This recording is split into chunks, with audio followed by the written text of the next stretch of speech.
하나님의 말씀은 에스라서 3장입니다. 에스라서 3장 10절부터 14절을 보겠습니다.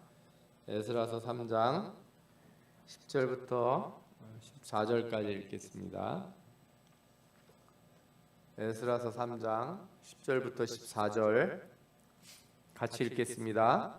건축자가 여호와의 성전에 기초를 놓을 때에 제사장들은 예복을 입고 나팔을 들고 아삽 자손 레위 사람들은 제금을 들고 서서 이스라엘 왕 다윗의 규례대로 여호와를 찬송하되 찬양으로 화답하며 여호와께 감사하여 이르되 주는 지극히 선하심으로 그의 인자하심이 이스라엘에게 영원하시도다 하니 모든 백성이 여호와의 성전 기초가 놓임을 보고 여호와를 찬송하며 큰 소리로 즐거이 부르며 제사장들과 레위 사람들과 나이 많은 족장들은 첫 성전을 보았으므로 이제 이 성전의 기초가 놓임을 보고 대성통곡하였으나 여러 사람은 기쁨으로 크게 함성을 지르니 백성이 크게 외치는 소리가 멀리 들리므로 즐거이 부르는 소리와 통곡하는 소리를 백성들이 분간하지 못하였더라. 아멘. 오늘은 에스라, 느헤미야 우리가 이제 같이 연속적으로 볼 것인데 에스라서 세 번째 시간으로 에스라 3장에 나와 있는 말씀을 같이 보겠습니다. 오늘은 특별히 성전에 대한 이야기들을 조금 하려고 합니다. 3장에 어떤 말씀이 나오냐 하면 스룹바벨의 성전 건축이 시작되는 장면이 3장에 등장을 합니다. 1차 귀환 후 2년 2개월이 지나서 성전 건축이 시작이 됩니다. 어떻게 보면 돌아온 지 꽤 시간이 걸린 것 같으면서 또 어떻게 보면 또 그렇게 또 길지 않은 시간이에요. 한 70년 동안 포로 생활하다가 돌아왔는데 그렇죠? 집에 가보면 뭐 남아있는 게 있겠습니까? 개인들이 자신들이 거주할 집조차 제대로 되어 있지 않은 그런 상황에서 어쨌든 이렇게 모여서 성전 건축을 시작을 합니다.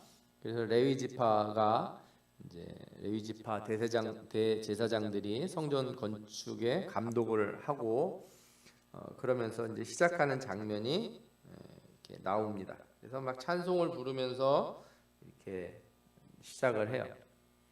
그리고 3장에는 이제 기초를 놓는 장면이 나와요. 기초를 건물을 세우려면 바닥을 잘 다져야겠죠.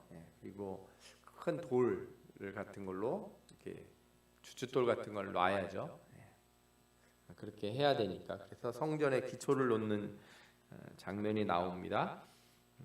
그랬더니 이제 드디어 시작이지 않습니까? 성전이 다 무너진 상태에서 시작을 하니까. 여러분들이 혹시 6.25 때 사진 같은 거 보신 분은 아실 거예요. 완전히 폭격 당해가지고 어디 제대로 된 건물이 하나 없는 그런 광경을 생각해 보시면 돼요. 제가 독일에 갔을 때 그 독일 교회 이렇게 이제 탑을 다시 세우는 어떤 교회가 이제 탑을 다시 세우고 뭐 이렇게 하는 그 건축하는 과정들이 나와 있는데 2차 세계대전 때 폭격을 받은 그 교회가 아직도 보수가 안 된 교회들도 있나 보더라고요. 그러니까 이렇게 전쟁이 끝나고 나서 이거를 다시 짓는다는 게 쉬운 일이 아닙니다.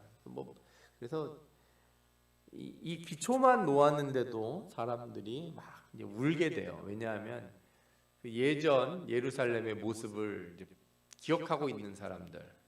70년 만에 돌아왔는데 생각해 보시면은 이제 3차 때 성전이 이제 완전히 무너지지 않습니까? 그러니까 이 처음 포로로 끌려갔던 사람들은 처음 되돌아왔을 때 그 옛날 기억이 조금 있을 거예요. 70년 가까이 됐지만 아주 어렸을 때 끌려갔던 사람들, 노인들은 일부 기억이 날 거란 말이죠. 그래서 얼마나 이게 통곡이 되겠습니까? 마음이 괴롭고 이 정말로 다 무너져 버린 예루살렘 성과 성전을 보면은 정말 마음이 괴로울 거예요. 또 한편에서는 이제 시작이니까, 그죠? 우리가 보통 이렇게 건축할 때 바닥 공사를 하지 않습니까? 뭐 예를 들어서 이렇게 땅을 파고 콘크리트 같은 거로다가 바닥을 이렇게 처음에 탁 하잖아요. 그러면 이제 거기서부터 기둥을 세워서 올라가는 건데, 첫 시작이니까 또 그걸 기뻐하는 사람들도 있었을 거예요. 야, 이제 다시 시작이다.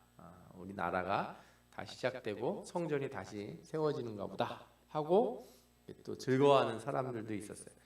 그 통곡 소리와 환호성 소리가 뒤섞여 있는 장면이 오늘 우리 3장에 나오는 그런 부분이라고 할 수 있습니다. 그런데 여러분들은 이렇게 전쟁이 나서 만약에 이렇게 다 무너지고 다 폐허가 됐다면 제일 먼저 무엇부터 세워야 된다고 생각하시겠습니까?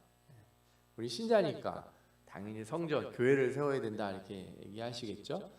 예전에 그 미국 청교도들이 신대륙에 가서 마을을 세울 때 제일 먼저 교회부터 세웠다고 합니다. 뭐 그런 거 보면 우리들도 그렇게 할 것 같지만 모르겠어요. 요즘 시대에 만약에 전쟁이라도 난다면 정말로 다시 시작할 때 교회부터 세울지 뭐부터 세울지 잘 확신이 안 서요. 믿음이 있는 사람들이 옛날같이 우리가 그렇게 할지는 잘 모르겠어요. 성전이 왜 중요한지를 좀 우리가 살펴봐야 되는데, 여러분들이 이제 이스라엘의 성전의 변화를 먼저 잘 보실 필요가 있습니다.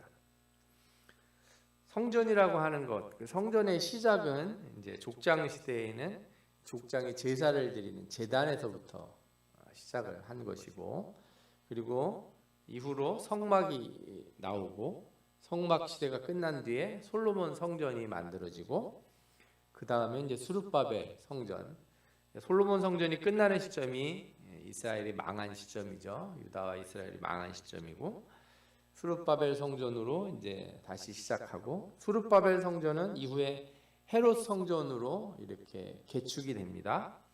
그리고 이 헤롯 성전도 AD 70년경에 로마에 의해서 예루살렘 함락되고 그럴 때 완전히 또 다 무너져 버려요. 그리고 그 뒤로는 이제 성전은 따로 없고 이제 교회가 세워지죠. 우리 신약으로 넘어와서는 그 뒤에는 이제 천국이 임하게 되는 거죠. 족장 시대 때 이렇게 제사를 어떻게 드렸냐, 이게 뭐 상상도지 않습니까? 이렇게 돌을 쌓아서 이렇게 단을 쌓는데, 이 돌을 쌓는 문화가 이게 뭐 이스라엘의 고유한 문화는 아니었던 것 같아요. 수많은 나라들의 역사들을 살펴보더라도 이렇게 제사를 지낼 때는 다 저렇게 돌을 쌓았죠. 그런데 이제 특별히 성경에는 저 돌을 쌓을 때 그 정으로다가 이렇게 다듬은 돌을 쌓으면 안 되고 다듬지 않은 돌을 이렇게 쌓도록 돼 있어요. 그런 구절들이 성경에 좀 나오죠. 그래서 정말 저런 식으로 해서 제사를 드렸나 그랬더니 이렇게 무깃도라고 하는 곳에서 발굴된 고대 제단이 나왔는데, 잘 보이시는지 모르겠어요. 그냥 우리가 보면은 돌들 그냥 쭉 쌓아놨죠. 우리나라 이렇게 성 같은 거 쌓을 때 옛날에 돌 담 쌓듯이 쭉 쌓아 놓는 거 보이시죠? 저런 식으로 이렇게 쌓아서 저기서 이제 제물을 드렸다는 거죠. 족장 시대 가장 특징이 이제 돌을 쌓아서 드리고, 개인이 직접 제사를 드렸어요. 꼭 누가 드려야 하는가 하는 그 기준이 없기 때문에, 레위 지파가 있는 것도 아니고 제사장이 있는 것도 아니기 때문에 내가 드리고 싶으면 내가 돌을 쌓고 드리는 거죠. 또 양이나 소 등으로 이렇게 제물을 드리는데, 그러면 왜 돼지나 이런 건 안 드렸을까?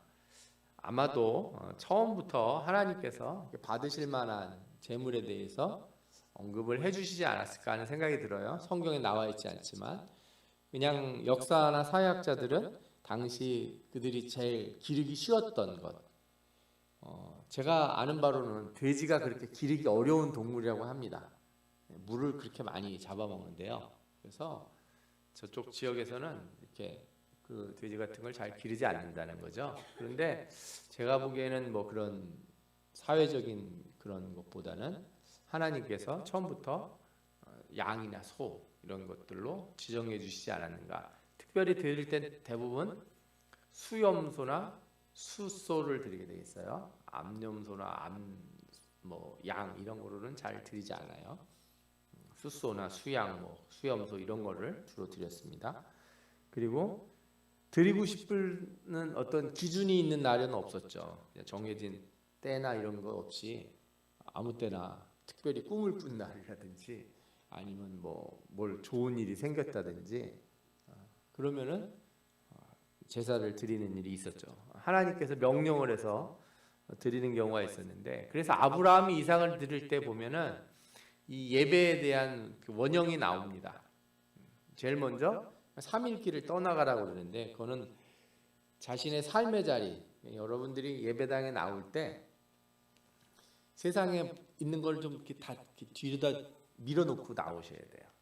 다 들고 나와가지고 예배 시간 내내 딴 생각하고 그러시면 안 돼요. 3일길을 떠나라는 얘기가 멀리 가라는 의미가 아니라 자신의 있는 터에서 이렇게 떨어져 나와야 되는 거예요. 그래서 이삭을 데리고 갈 때 뒷동산에 올라가서 이삭을 바치겠다고 그랬어요. 아마 사라가 난리를 쳤겠죠. 하나님이 그렇게 말하시는 바가 있어요. 우리가 예배를 드리러 나올 때는 멀리라기보다 내 마음을 세상에서부터 이렇게 떨어뜨려 놔야 돼요. 그런 준비가 돼 있어요. 그래서 좀 일찍 오셔야 돼요. 일찍 오셔서 마음을 좀 정돈을 하시고 예배를 드리는 게 좋은 거죠. 그리고 하나님께서 이렇게 예배 제사를 드리려 할 때 네 독자, 하나뿐인 독자, 가장 소중한 걸 드리라고 그랬어요. 예배는 나에게 가장 소중한 걸 드리는 시간이 돼야 돼요. 여러분들이 가장 소중한 게 뭡니까? 마음이잖아요. 마음을 드리는 시간. 어떤 분들은 돈이라고 말하려고 하는 그런 얼굴 표정을 줘서 깜짝 놀랐어요. 여러분들에겐 돈이 제일 중요한 게 아니고 뭐가 제일 중요해요? 마음이 제일 중요하죠. 우리 마음을 드리는 시간이 돼야죠. 그래서 이삭을 드리라는 거는 그런 내가 가장 소중하게 생각하는 그 마음을 드리는 그 자세 된다는 거죠. 그래서 자기가 평상시에 이렇게 먹고 사는 걸로 고민할수록 그 먹고 사는 걸 하나님 앞에 드리는 게 마음을 드린다는 의미도 돼요. 이게 내가 이렇게 신경 쓰고 있는 일을 하나님 앞에 이렇게 내놔야 돼요. 그게 물질을 무슨 헌금을 드리라는 의미를 떠나서 내가 이렇게 고민하고 내 마음을 사로잡고 있는 일을 하나님 앞에 이렇게 끄집어 내놔야 돼요. 그게 예배에 되게 중요한 요소예요. 그리고 하나님이 지정한 장소가 있지 않습니까? 떠나기만 하는 게 아니라 아무 데나 가는 게 아니고 내가 지정한 곳으로 가라 이렇게 얘기할 때가 있어요. 이따도 우리가 이 성전에 대한 계속된 흐름을 살펴볼 때 이게 되게 중요해요. 영이신 하나님이 어디든 계시는데 왜 굳이 장소를 지정하시는가? 왜 굳이 천막을 치고 왜 굳이 이렇게 모양을 이렇게 건물을 만들게 하셨는가? 이걸 좀 생각해 볼 필요가 있어요. 거기에 큰 뜻이 있기 때문에 우리가 그거를 무시하면 안 돼요. 그래서 요즘 이렇게 특히 디지털 시대가 돼서 지금 집에서 이 방송을 보실 수도 있거든요. 제가 방송을 켜놨기 때문에 유튜브로 볼 수 있어요. 그러나 이거 보조적인 수단이지 본질적인 수단이 아니에요. 예배는 근본적으로 몸이 와야 돼요. 이게 실제로 몸이 와서 이 성전 안에 있어야 돼요. 그게 가장 중요한 거라는 거를 여러분들이 잊지 마셨으면 좋겠습니다. 성막 시대가 돼서는 이제 드디어 이렇게 막을 쳐서 했대는데 이 사진은 이스라엘에 있는 그 성막의 모형이라고 이렇게 이야기하더라고요. 율법에 정해진 재료와 양식대로 성막을 지었습니다. 각 천이나 저 나무나 저 재질을 다 하나님이 정해 주셨다는 거예요. 어떤 분들은 그래서 이제 성막을 연구하는 사람들은 저 재질 하나 하나가 깊은 상징과 의미를 가지고 있고, 그래서 거기 예수 그리스도가 나타난다. 그래서 사실 성막 연구만 해도 평생을 바쳐서 연구할 주제이기도 해요. 그렇게 볼 수도 있어요. 그러나 또 한편으로는 하나님이 이렇게 어떤 재료를 쓰라고 그랬을 때는 그 순종을 보시는 게 저는 되게 중요하다고 생각해요. 그 재료라고 하는 것이 갖는 그 상징적인 의미를 이해하는 것도 필요하지만, 저는 어떤 생각을 가지고 있냐면, 하나님이 뭘 하라고 그러면은 그게 우리 생각에는 좀 이상하고, 왜 그런 걸로 해야 되지? 뭐 예를 들자면, 저 천막은 뭐 해달 가죽으로 하고 뭐는 하고 막 이렇게 돼 있잖아요. 나무는 또 아카시아 나무 같은 걸로 하고, 우리가 아는 아카시아 나무하고는 좀 다른 나무더라고요. 뭐 여러 가지 재료들을 쓰라고 그랬는데, 그러면 그걸 써야지. 자기가 구하기 쉬운 거라고 아무 데서나 딴 거 갖다가 막 하고 그러면 안 되는 거예요. 그래서 죽은 예가 많이 있잖아요. 언약궤 꼭 옮기고 때는 어떻게 하라고요? 매서 옮기려는데 좀 얼마나 아프겠어요, 어깨가. 그렇다고 해서 이렇게 손수레에 끌고 가거나 마차에 끌고 가면 안 되는 거거든요. 하라는 대로 해야 되는 거예요. 응? 물 여기를 만들려면 거기다 만들어야지, 딴 데 만들면 안 되고, 사이즈를 이렇게 정했으면 그 사이즈대로 만들어야지. 좀 답답한 것 같으니까 더 키운다든지 좁힌다든지 그러면 안 돼요. 그래서 저런 모든 걸 상세하게 정하셨을 때는 특히 순종할 필요가 있어요. 그 자체를 그래서 귀하게 생각을 해야 돼요. 만약에 그렇게 정해지지 않았다면 하나님이 우리의 마음대로, 우리의 지혜와 지식대로 이렇게 할 수 있는데, 하나님이 정한 것이 있다면 우리는 모든 것을 다 제껴놓고 우리의 지혜와 지식을 다 뒤로 밀어놓고 하나님이 정한 그 방법대로 하나님 앞에 나아가야 되는 거죠. 그래서 율법이 있다는 것은 어떤 걸 얘기하냐면, 우리가 하나님께 나아갈 때 우리 멋대로 하나님을 찾으면 안 돼요. 그런 시대가 끝났다는 거예요. 내가 원할 때 그냥 아무 데서나 돌 쌓고 제사를 드리는 시대가 끝났어요. 그 정해진 어떤 규칙이 생겼다는 거예요. 그러면은 여러분들이 이걸 생각하셔야 돼요. 하나님이 그 규칙을 정하셨으면 그거는 약속이 있다는 거거든요. 약속이 있기 때문에 그 약속을 믿고 그 규칙에 따라서 그 규례에 순종을 하는 거예요. 그러니까 여러분들이 율법에 순종한다는 건, 이 규례를 지킨다는 건 약속을 믿는다는 거하고 똑같은 거예요. 그 규례대로 한다는 건. 하나님이 이렇게 정한 대로 하면 내가 너를 만나주겠다고 약속을 하셨거든요. 그러니 그 규례를 안 지키고 자기 멋대로 딴 데 가가지고 나는 옛날 방법 그대로 쓰겠다, 그러면 그게 안 좋은 거예요. 그렇게 하시면 안 돼요. 하나님이 원하지 않으세요. 정해진 방법이 있으면 그걸 우선하셔야 돼요. 항상. 하나님이 새롭게 길을 열기 전에, 다른 방법들을 가르쳐 주기 전에는 하나님이 하라는 방법대로 해야 돼요.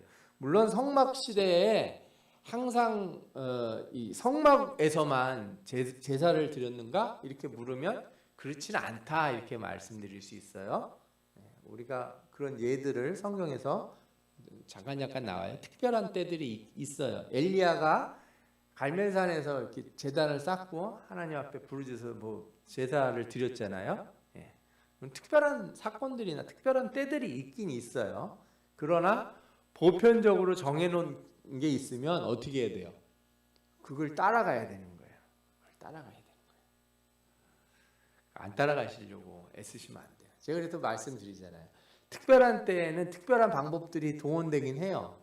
코로나 시대에 이렇게 온라인 저런 방법들이 동원될 수 있어요. 그러나 보편적인 일들을 정해놓은 그 룰을 그걸 다 무시하고 내가 이게 더 좋다고 해서 거기서 하면 안 되는 거죠. 그거는 이제 뒤에 나중에 성전을 지을 때도 똑같은 일이 생기잖아요. 솔로몬 성전 거기다 지었는데 거기 가는 거 싫다고, 거기 가면은 다 백성들 뺏길까봐 딴 데다가 또 짓지 않습니까? 베델에다 짓죠. 예.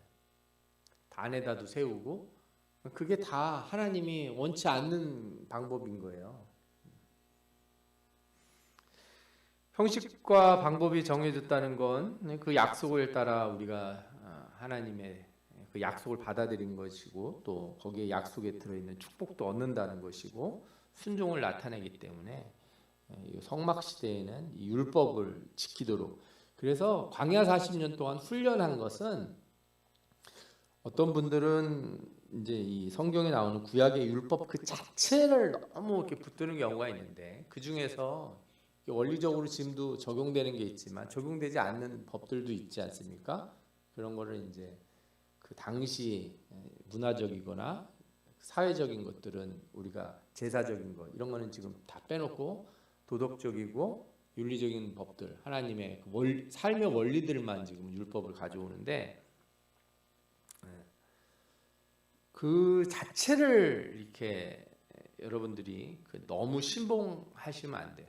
구약에 있는 그 문자 그 자체를 예수님이 새롭게 해석해 주신 것처럼 우리에게 성령이 오셔서 가르쳐 주신 게 있다면 그걸 받아들일 필요가 있어요. 그게 지금 우리 교회가 존재하는 이유예요.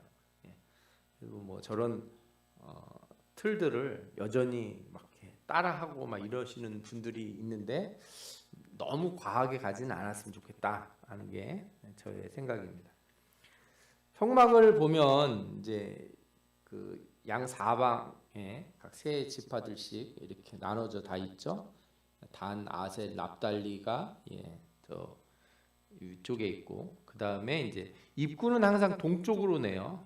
그러니까 북쪽에 세 지파, 서쪽에는 베냐민, 므낫세, 에브라임, 남쪽에는 갓, 시몬, 르우벤, 동쪽에 유다, 이사갈, 스불론이 있습니다. 놋제단이 있고 물두멍이 있고 이게 테두리를 해놨지만 안에 이렇게 성막이 따로 있고 그 안에 성소가 있고 지성소. 저 지성소는 영어로 보니까 홀리 오브 홀리스예요. 그러니까 거룩한 것들 중에 제일 거룩한 곳 이렇게 보시면 돼요. 지성소라는 말이 가장 성소 중에서도 더 거룩한 곳이다. 그리고 휘장이 이렇게 거기를 나누고 있죠. 저 구조는 성전에 가서도 크게 달라지지 않아요. 저 구조는 크게 달라지진 않고 모양만 좀 변화가 되죠. 나중에 기회가 되면 성막에 대해서도 우리가 한번 배워보는 시간을 갖도록 하죠. 그 다음에 이제 나온 게 솔로몬 성전이에요. 뭐 영어로 좀 써있고 그러는데 그 구조는 거의 유사하다 이렇게 보시면 돼요. 가장 유사해요. 기본적 구조 성막과 동일하고 성전이 이제 솔로몬 왕궁하고 연결이 되어 있어요. 왕궁에서 이렇게 문을 하나 지나가면 저 이렇게 노수로 되어 있는 거 이거 보이시죠? 네. 제가 마우스로 움직이는데 마우스가 보이시는지 모르겠네. 네. 여기 있죠? 네. 거기 놋단 거기 이제 물 들어 있는 것. 거기 앞에 문이 있는데 이쪽으로 하면은 솔로몬 성전하고 연결되게 되어 있습니다. 그리고 성전 안에 보시면 여기에 이렇게 테두리에 방들이 쭉 있어요. 이 방들이 이제 제사장들의 방이고 거기가 이제 뭐 보물 같은 것도 쌓아놓는 방이라고 할 수 있어요. 내부 구조들을 이렇게 보면은 이제 바깥이 마당이 있다면 안쪽에 똑같이 이제 금 촛대가 있고 금 향단이 이렇게 옆에 있고 요 안에 이제 지성소가 들어 있는데 테두리를 골방이 이렇게 싸고 있죠. 그리고 안쪽 벽하고 바깥쪽 벽이 있고 그 바깥쪽 벽 바깥으로 이제 나가면 이제 마당이 나오는 거죠. 구조가 되게 좀 독특해요. 복잡하기도 하고 좀 독특한 구조다. 이거는 나중에 제가 이미지로 만들어서 여러분들 그 카톡방에 올려드릴 테니까 한번 보시기 바랍니다. 이 시대에 얼마나 솔로몬 시대에 이렇게 번창이 됐냐 이게 상상도인데요. 예루살렘 성전이 이렇게 저 위에 있고 보시면 이제 궁전이 있고 뭐 엄청나게 크잖아요. 여기가 이제 뭐 솔로몬 시대 때 예루살렘 성이라 할 수 있어요. 저 성에 저 성벽이 있는데 성벽 바깥에는 이렇게 절벽처럼 이렇게 되어 있어요. 저 앞쪽으로만 이렇게 들어갈 수 있는 그런 형태의 구조였다고 합니다. 저렇게 멋진 나라가 있었는데 저게 왕창 다 무너졌다고 생각하시면 돼요. 진짜 그냥 폐허가 돼버렸죠. 폐허가. 불을 다 내고 다 뜯어가고 저 벽돌을 다 부셨으니까 얼마나 저희가 난리가 났겠습니까. 저 솔로몬 시대에 저 예루살렘이 다 무너진 다음에 와서 이제 저 성전을 다시 지으러 온 거예요. 수르바벨 성전이 있는데 옆에 솔로몬 성전. 이쪽에 솔로몬 성전이고 이쪽에 있는 게 수르바벨 성전이에요. 성전에 차이가 나죠. 차이가 나는데 수르바벨 성전이라고 그러면은 요거를 의미하는 거예요. 요거로. 요게 이제 솔로몬 성전이고 성전 모양이 좀 달라집니다. 그 솔로몬 성전 때는 이렇게 직사각형 구조였는데 수르바벨 성전은 더 좀 작아요. 약간 T자 모형 비슷하게 약간 모양이 좀 약간 달라집니다. 제가 성경을 봤을 때 저 스룹바벨 성전의 모습이 저 앞에 있는 이 전체적인 테두리 있죠. 이 테두리를 다 지은 것 같지는 않아요. 스룹바벨 때. 요 성전 지금 동그라미 쳐놓은 거 저 건물 하나 짓는데 집중을 했던 것 같아요. 그리고 그러면 바깥에 저 테두리는 다 뭐냐? 저 테두리는 저거는 헤롯 성전 때 다 완성이 된 거라고 보시면 돼요. 그러니까 실제로 제가 이제 이미지를 가져왔지만 스룹바벨 성전은 저런 모습도 아니고 그냥 돌 쌓아서 이렇게 아주 우리 건물 지을 때 이렇게 뭐 장식을 거의 달지 못한 그런 거 있잖아요. 우리가 빌딩 같은 거 보면 외장에 뭐 판넬 같은 걸 붙이기도 하고 이렇게 번쩍번쩍하는 걸 붙이기도 하고 그러지 않습니까? 그 솔로몬 성전 때는 막 금으로 싼 기둥들도 있고 막 얼마나 휘황찬란했어요. 그런 게 없으니까 적으니까 그냥 최소한의 것으로 만든 거예요. 그래서 헤롯이 이제 유대 사람들의 환심을 사기 위해서도 그랬고 이 스룹바벨 성전이 너무 이렇게 볼품이 없는 거예요. 성전으로서. 그 주변 나라들 이 우상들을 섬기는 당시 그리스가 이제 한참 융성이 되다 로마로 바뀌지 않습니까? 그런데 그리스 시대나 로마 시대는 신들의 이름이 거의 같아요. 그리스 신화에 나오는 신들이나 로마 신화에 나오는 신들이 그냥 이름만 바뀌었지 비슷한 애들이거든요. 그러니까 걔네 그리스 시대 만들었던 신전들을 썼다고요. 그런데 그 사진 같은 데서 보면 그리스 신전이 어마어마하게 큽니다. 그런 거를 봤을 테니 얼마나 초라해 보였겠어요. 이 예루살렘 성전이 스룹바벨 때 다시 제거한 걸. 그래서 헤롯 때 증축을 해요. 꽤 오랜 시간 걸려서 저 성전을 증축을 합니다. 성전 자체의 큰 구조가 달라지진 않았던 것으로 저는 보여요. 로마에 의해서 AD 70년에 저것도 근데 다 파괴가 됩니다. 그 이스라엘에 혹시 뭐 가실 일이 있으면은 성전을 짓진 않았어요. 예루살렘에. 제가 들은 바로는 이제 메시아닉주, 그래서 예수 그리스도를 믿는 유대인 이런 사람들이 예루살렘에 저 성전을 지으려고 한다는 거예요. 저게 지어지면 이제 하나님의 나라가 도래하고 세상에 종말이 온다. 뭐 이런 얘기를 하는 사람들도 일부 있답니다. 일부.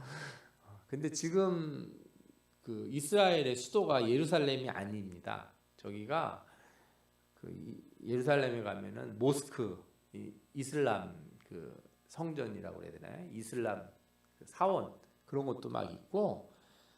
저 예루살렘이 그 이슬람하고 이 기독교인들 사이에서 저기 여러 번 주인이 바뀌어요. 한동안 뭐 유대인들이 없는 동안에 기독교인들이 저 성을 차지하고 있다가 또 나중에 이슬람이 와가지고 저를 빼앗고 막 그래서 십자군 전쟁이 일어나고 하던 수많은 역사가 있어서 저기 가면은 이렇게 유대교 사원 뭐 회당도 있고 그 다음에 모스크도 있고 또 크리스찬들이 있기 때문에 교회도 있고 교회도 동방정교회 같은 교회도 있고 서방교회 캐톨릭 교회도 있고 또 개신교 교회도 있고 참 많아요. 그런 것들이. 근데 저거는 이제 모형으로 저렇게 나와 있는데 아마 저게 헤롯 당시 때 성전을 생각해서 이렇게 나온 것이다. 이렇게 보시면 될 것 같아요. 예, 멋있었을 것 같아요. 제 생각에도 저렇게 됐으면. 저 성전을 저렇게 졌는데 저는 이제 한 가지 여러분들하고 생각해 볼 게 있다고 생각해요. 왜 수룹바벨 성전은 좀 달랐을까? 솔로몬 성전과. 더 나아가서 에스겔서에 보면은 하나님이 에스겔에게 보여주신 성전의 모습이 있어요. 그런데 에스겔 성전하고 수룹바벨 성전하고는 또 완전히 달라요. 더 대단한 거는 그 에스겔 성전, 에스겔서에 나오는 성전의 크기가 다 치수가 나오는데 성전 크기 비교한 그림이 옆에 있죠. 제일 큰 게 이게 에스겔 성전이에요. 이게 제일 큰 게. 그러면 요 옆에 있는 요거 하늘색 테두리 있는 거 있죠? 이게 헤롯 성전이라고 보시면 돼요. 수룹바벨 성전은 이제 여기 있는 성전 건물을 지은 거니까. 그럼 옆에 빨간색으로 박스 지은 거 있죠? 요게 솔로몬 성전이에요. 그리고 요 옆에 있는 고동색 비슷하게 갈색 비슷하게 있는 네모 박스가 이게 이제 성막 크기예요. 성막. 그리고 밑에 있는 이렇게 네모 박스 하나 그려놓은 거 있죠? 저게 미국의 축구 경기장, 미식 축구 하는 경기장 크기 사이즈예요. 우리나라 뭐 그냥 축구 경기장 사이즈라고 생각하시면 돼요. 그러니까 대충 어느 정도 크기인지 아시겠죠? 저 성전의 크기들이 어느 정도인지. 에스겔 성전은 어마어마하게 커요. 어마어마하게. 그럼 모양도 달라요. 약간 생각하는 거하고. 그러니까 왜 수룹바벨이 지었는데 저렇게밖에 짓지 못했는가? 물론 뭐 예산이라든지 인력이 없어서 그렇게 지었다 이렇게 얘기할 수도 있지만 뭔가 여기에는 좀 다른 것이 있는 것 같아요. 더 나아가서 저 에스겔이 본 성전이 하늘의 성전인가? 그런데 계시록에 보면은 어떤 말씀이 나오냐면 성 안에는 내가 성전을 보지 못하였으니 이는 주 하나님 곧 전능하신 이와 및 어린 양이 그 성전이심이라 이렇게 나와요. 그러니까 새 예루살렘 성이 내려오는데 하늘에서 그렇죠? 신부가 단장한 것처럼 아름다운 성이 이 땅에 내려온다는 게 환상 가운데 봤어요. 그런데 성전이 있다 없다? 없다. 왜 성전이 없을까요? 제사를 드릴 필요가 없고, 그죠? 예. 더 이상 죄를 짓고 회개하는 일이 없어요. 그런 게 없는 거예요. 천국은 죄를 짓고 회개할 일이 없는 곳이죠. 또 성전의 가장 중요한 그 역할이 무엇인가? 하나님을 만나는 것이. 주님을 만나는 일이에요. 근데 주님이 계시잖아요. 언제든지 만날 수 있는 거예요. 그죠?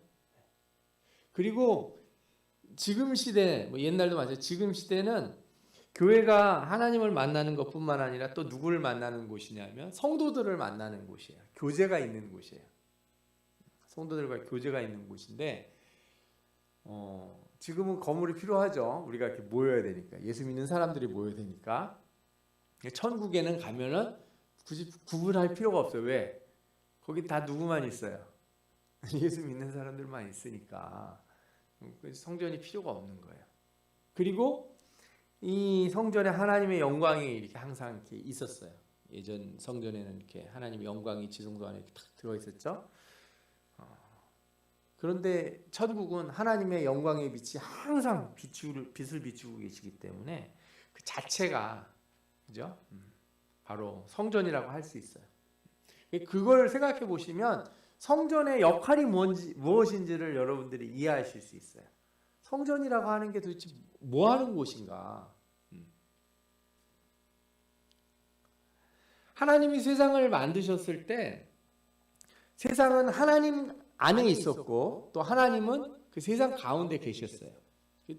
그래서 하나님이 세상을 이 창조 세계는 곧 하나님의 안에 있기 때문에 우리가 세상에 산다는 건 곧 하나님 안에 있는 거라 그 차이가 없는 거예요. 그런데 하나님이 특별히 거기에 뭘 세우셨어요? 에덴 동산을 만드셨어요.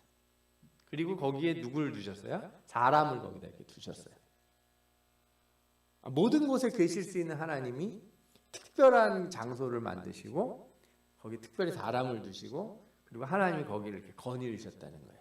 가서 대화하고 사람들하고 얘기하시고. 그러니까 성전이 가지는 가장 첫 번째 이미지는 에덴 동산에서부터 출발을 해요. 그래서 성전이라고 하는 곳은 하나님이 특별히 자신의 이름을 두신 곳.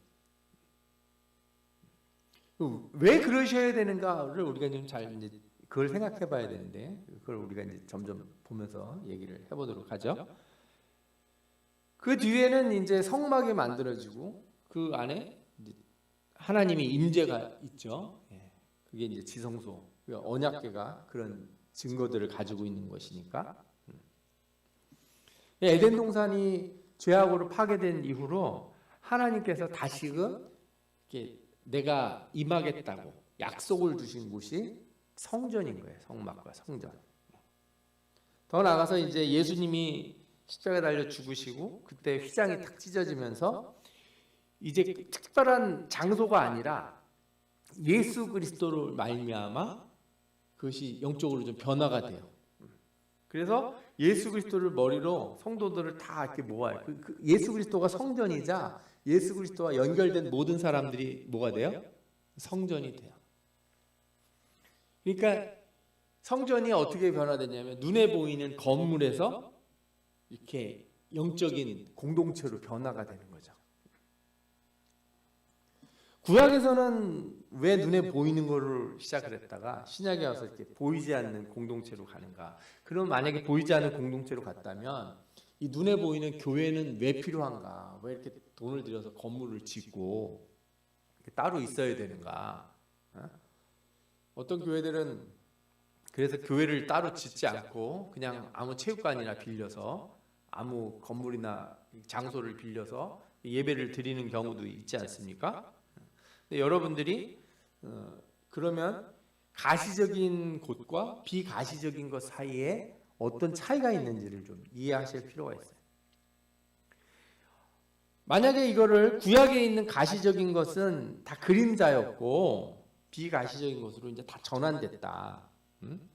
그래서 참된 성전이라고 하는 것은 보이지 않는 것이고, 그래서 보이지 않는 교회, 그것이 진짜 교회고, 보이는 교회는 다 그림자일 뿐이다. 그러니까 그림자에서 벗어나서 보이지 않는 곳으로 가야 된다. 그 말은 반은 맞고 또 반은 틀려요. 미래에 주님 오시는 날로 이제 갈 때는 완전히 보이지 않는, 그죠? 비가시적 교회가 진짜 교회죠. 거기 성전이 없잖아요. 하나님의 나라 자체가 성전이니까. 예수 그리스도가 성전이시고 모든 모인 성도들이 다 성전이기 때문에 거기는 눈에 보이는 건물이 따로 필요 없어진다고요. 그러나 지금은 그게 반쯤 섞여 있는 상태예요. 눈에 보이는 이 성전도 필요하고 보이지 않는 성전도 같이 공존해야 되는 시대. 보이는 성전이 유익이 있어서 그래요. 유익이 있어서. 보이는 성전에 유익이 있어서. 먼저 구약시대 때는 보이는 성전의 유익은 뭐냐면 그것을 통해서 하나님의 임재와 그리스도의 구원에 대한 소망을 품게 돼요. 그러니까 우리 눈으로 보는 거를 여러분들 되게 좋게 생각하셔야 돼요. 우리가 볼 수 있다는 걸. 이게 일종의 신앙에 있어서 변화를 일으켜요. 우리가 눈으로 성경을 읽고 이렇게 사람과 사람도 만났을 때도 눈을 마주치는 게 되게 중요하지 않습니까? 봄이라고 하는 게 아주 중요한 어떤 의미를 가지고 있어요. 이게 그냥 의미 없는 말 같았으면 하나님이 우리를 보신다는 표현을 쓰질 않았을 거예요. 성경에서. 그래서 우리가 눈으로 봄으로써 주님 오실 날 메시아를 상상하고 소망하게 되는 거예요. 언약궤라든지 성전이라든지 이게 존재함으로써 미래에 오실 예수 그리스도를 소망하게 되는 역할을 해요. 그래서 성막이 그냥 가서 예배드리고 제사 드리는 곳이 아니라 그걸 통해서 뭘 소망을 품게 돼요? 예수 그리스도를 소망을 품게 되고 천국을 소망을 품게 되는 거예요. 성전이, 눈에 보이는 성전이 그런 역할을 한다고요. 그러나 그거에만 집중하면 안 돼. 그러면 어떤 일이 생기냐면 예를 들어서 교회에 있는 이런 물건들 뭐 이런 거 그죠? 이게 이쪽에 신격화되는 경향이 있어요. 그래서 이제 로마 캐톨릭 같은 데 가면은 성당이 약간 그런 식으로 변질되는, 중세 때 그런 면이 있었지 않습니까? 요즘은 뭐 그렇지 않은데, 그래서 어느 교회에서 막 이렇게 벽돌을 뜯어온다든지 뭘 뜯어와서 집에다 이렇게 갖다 놓는 거죠. 성물이라고. 그 교회에 있는 물건이었기 때문에 그렇게 되는 거예요. 성물을 막 신성화하고 특정한 물건들을 갖다가 신격화하는 그런 우상숭배 역할이 되거든요. 눈에 보이는 것은 눈에 보이는 것이 가리키는 그 방향을 쳐다봐야 돼요. 표지판을 보거든 표지판을 보고 가야 될 길을 봐야지 표지판만 보고 있으면 안 되잖아요. 눈에 보이는 가시적 이 성전들은 그리스도를 가리키는 표지판이니까, 화살표니까 그리스도를 바라봐야 되는 거예요. 그런데 만약에 이 화살표가 없으면 어떤 일이 생기느냐는 사람들이 자기 마음대로 생각하는 경향이 있어요. 아까 말씀드린 것처럼 성막을 만들 때나 성전을 지을 때 각 요소들은 상징하는 바가 있기 때문에 그 자체로서도 하나님께서 주시는 은혜가 있어요. 그거를 우리가 잘 붙들고 있으면서 더 나아가서 보이지 않는 하나님의 나라, 그 안에서의 성도의 교제, 그 거룩함에 대한 것, 이 비가시적인 것들을 소망할 줄 알아야 되죠. 그래서 가시적인 성전은 비가시적인 성전에 대한 소망을 위해서 은혜로 주어진 거예요. 하나님이 왜 이렇게 성막을 허락하시고 성전을 허락하셨는가? 은혜. 아무 데서나 그렇게 하는 거 보기 싫어서가 아니라, 그러니까 질서가 없어 보여서가 아니라, 아까 말씀드린 약속을 주신 거라고요. 뭔가 이런 틀이 있는 거는 약속이 있는 거예요. 여러분들 그거를 귀하게 여기셔야 돼요. 성경에 나오는 것들 중에 뭐 예를 들어서 우리가 예물을 드리거나 뭐 예를 11조 같은 것도 그러잖아요. 성경에 약속이 있다고 써 있잖아요. 그러면 그 귀하게 여기셔야 돼요.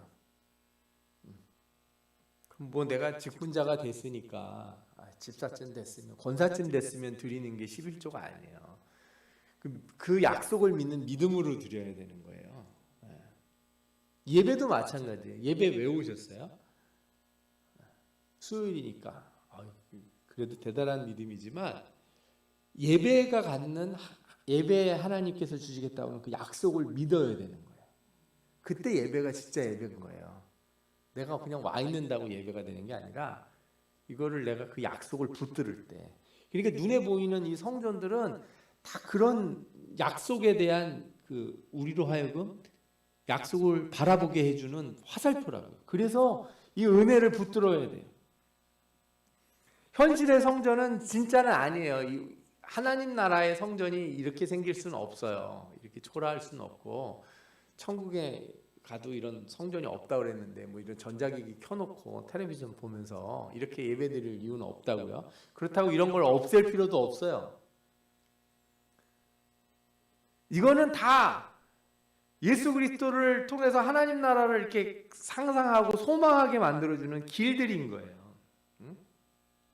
이 자체를 완벽하게 가지려고 애쓸 필요 없어요. 저는 그래서 어떤 면에서 교회가 어떻게 만들어져야지 완전한 교회가 될 것이고 좋은 교회가 될 것이냐 때 답은 없는 거예요.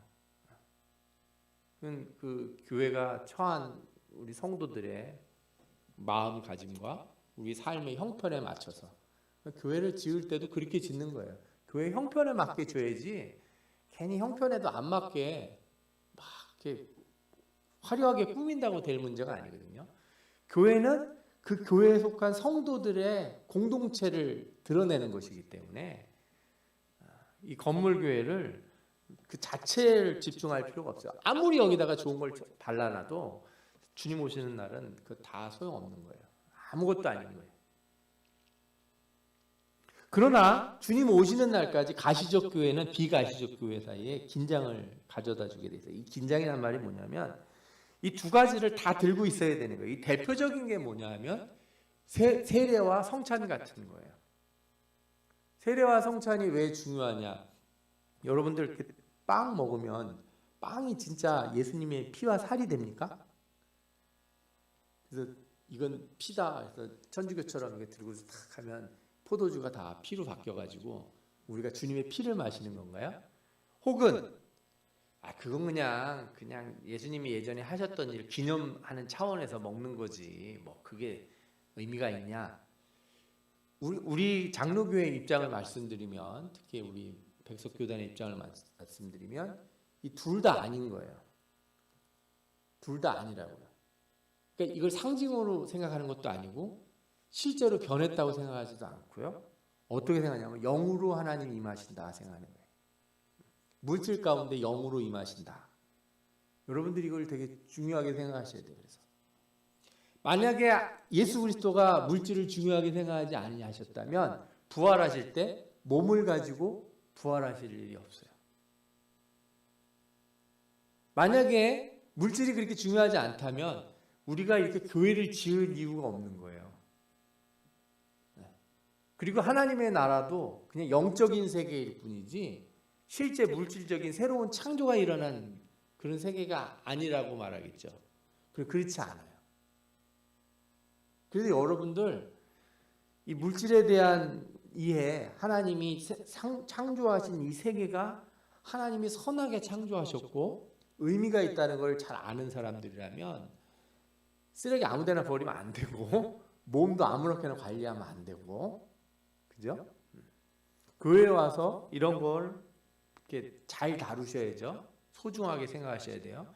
교회 청소하고 뭐 아끼고 가꾸는 거는 그냥 이게 재산상 보호를 위한 게 아니에요. 그렇다고 해서 이게 신성화되는 것도 아니에요.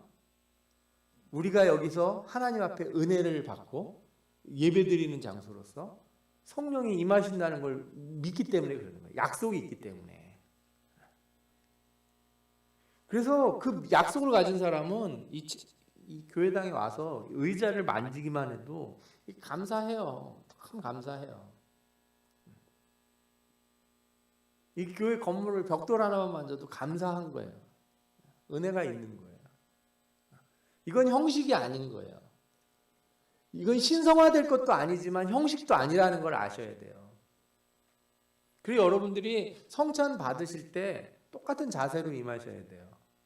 그거는 그냥 형식적으로 예수 그리스도를 기념해서 그냥 하는 게 아니에요. 거기에 진짜 성령이 임하시고 그걸 먹는 순간 성령이 내게 은혜를 베푸신다는 걸 믿어야 되는 거예요. 보이지 않는 은혜가 말씀이라면 보이는 은혜가 뭐예요? 성찬이 성찬. 보이는 말씀이 성례예요, 성례. 보이지 않는 말씀이 설교라면. 그래서 예배 가운데는 이게 다 포함되어야 되는 거예요. 영적인 것을 소망하는 사람들은 실제적인 것도 귀중하게 여겨야 돼요. 그래서 이거를 좀 다른 면으로 얘기를 하자면 이렇게 볼 수도 있어요. 여러분들이 이제 요즘 시대에 어떤 그 교수님, 목사님이 이런 얘기했어요. 그 디지털 영지주의라는 표현을 쓰셨는데 사람들이 아니 말씀 듣고 내가 예배 드리면 돼. 내 마음으로 드리면 되는 거지. 몸이 왜 가야 되냐 교회에. 이 코로나 시대에 왜 사람들을 만나서 얘기하고 성도들끼리 뭐 같이 밥 먹고 그런 일을 해야 되냐 이렇게 묻는 사람들이 있어요. 우리가 지금 쭉 보아왔듯이 이걸 이해 못하는 사람들은 그렇게 가요. 보이는 거 이거 다 필요 없는 거라는 거예요. 이게 쓸모없는 것들이라는 거예요. 뭐 이런 걸로다가 돈을 쓰고 그러냐 그죠? 교회를 이렇게 짓고 이런데 돈 쓰지 말고 다 선교한 데 쓰고 가난한 사람 다 나눠주고 이렇게 하면 된다. 교회라는 거 굳이 지을 필요도 없고 있을 필요도 없다 이렇게 생각한다고요. 그 위험한 생각이 있어요. 왜 그런 생각을 갖게 됐는지는 알지만 그런 생각이 갖는 위험성이 있다는 거예요. 교회는 여러분들이 이렇게 만나야 되는 거예요. 이렇게 와서 얼굴 보고 눈을 마주치고, 그죠? 몸이 와야 되는 거예요. 몸이 물질이 주님 앞에 이렇게 나와야 되는 거예요. 마음만 가는 게 아니고 몸도 가야 되는 거예요. 네? 마음만 드리라고 해서 마음만 드리면 안 되는 거예요. 그래서 몸도 드려야 되는 거예요. 내가 봉사도 해야 되는 거고 물질로 헌신도 해야 되는 거고 이게 실제와 영적인 것과 다 같이 돼야 되는 거예요. 어느 하나만 중요하다고 생각하면 안 되는 거예요. 그걸 잘라내가지고 영적인 것만 있다고 생각해도 문제고, 반대로 이 물질적인 걸 너무 신성시해가지고 우상화돼도 안 되는 거예요. 그러니 그걸 아는 사람들이라면 교회 나와야죠. 나오려고 애를 써야 되는 거예요. 예배를 드리고자 애를 써야 되는 거예요. 여기 와서 앉았다 일어났다 하는 거 하려고 애를 써야 되는 거라고. 이게 중요한 줄 알고. 예? 기도할 때 무릎 꿇으라 그러면 무릎 꿇어야 되고, 손 들으라 그러면 손 들고, 아멘 하라 그러면 아멘 하고, 주여 하라 그러면 주여 하는 거예요. 그게 중요해서 그래요. 중요해서. 입으로 내가 말을 하는 게 중요해서가 아니라 이 내 마음만 드리는 게 아니고 내 입으로도 소리가 나올 때 그게 합쳐져야지 의미가 있는 거라고요. 예? 여러분들이 이걸 이해하시면 아주 정말 중요한 거를, 신앙의 중요한 걸 아시는 거예요. 그래서 영적인 것은 반드시 물질적인 것이 같이 따라가게 돼 있어요. 물질적인 것으로만 하는 게 아니고 영적인 것과 물질적인 것이 하나가 돼가지고 하나님 앞에 온전히 드려져야 되는 거예요. 그래서 내가 머릿속으로만 예배드리고 머릿속으로만 신앙생활을 하는 게 아니라 몸으로 신앙생활을 하라는 거죠. 나가서 여기 와서 이렇게 예배 드렸으니까 이건 영으로 드리는 예배가 됐잖아요. 몸으로 드리는 예배 드리러 이제 나가시라고요. 눈에 보이는 교회 여기 안에 왔잖아요. 가시적인. 이제 이 세계가 다 하나님의 나라니까 나가서 하나님께 영광 돌리고 하나님의 뜻대로 살라는 거예요. 저 바깥에서 사는 것도 여러분들에게 예배예요. 이 두 가지가 같이 잘 이루어질 때, 균형이 맞춰질 때 이루어지는 거예요. 그래서 에스라서에서 왜 그 포로 생활하고 끝나고 돌아와서 또 성전을 지으라고 그랬는지 생각해 보셔야 돼요. 그리고 그 성전을 지었는데도 하나님이 뭐가 부족하다고 얘기하시는지, 눈에 보이는 것도 져야 되고 마음 성전도 져져야 되는 거예요. 이 두 개가 같이 돼야 되는 거예요. 마음만 막 애타서 와서 그냥 다시 옛날처럼 살면 안 되고, 이 두 가지가 같이 될 때 진짜가 되는 거다. 여러분들 삶에서 이런 이 신앙의 균형이 잘 이루어지는 신앙생활이 꼭 되시기를 축원합니다. 아멘. 예.